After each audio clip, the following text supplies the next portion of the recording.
I do want to touch on another cool topic, and that's Microsoft Bookings. So this is pretty new, but Microsoft Bookings is very similar to the app Calendly. If anybody's familiar with that, Calendly is a tool where you can set up your availability on your calendar and then share a link with other folks, and they can book time with you based on your availability. So it makes a lot of the scheduling collaboration with external folks a lot smoother, a lot more automated.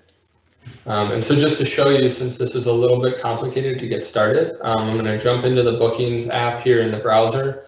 And they treat this like new calendars that you have to generate, and Microsoft makes it a little confusing because it talks about using calendars for like an entire business, but you may want to just generate one of these calendars for yourself. So keep that in mind when you create a new booking calendar. It's going to kind of ask you some interesting questions to enter in the business name and the business type. You can just type in, you know, John's calendar, for example. But to showcase this, let's start up a calendar for Eric's Barber Shop. And mark that as a hair salon. Mean joke. What's that? Mean joke.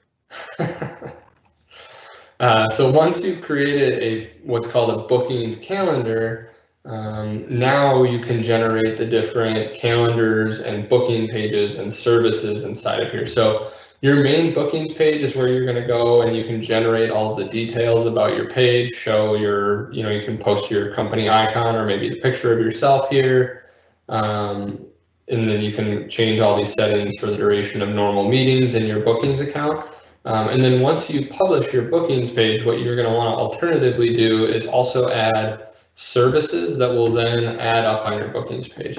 And you'll see I chose a hair salon, so it's already creating some example services that we can use or edit.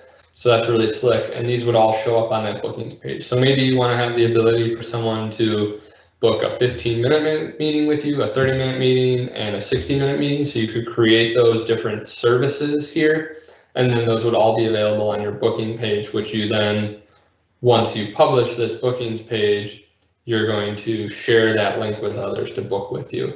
Really important tip here, in each of these individual services, if we go in, they're going to have an option for adding an online meeting. This feature for an online meeting is automatically going to create a Microsoft Teams meeting for each event someone books with you. So keep that in mind. That's a really powerful tool for working remote right now. You can just have it automatically send a Teams meeting to folks when they book with you.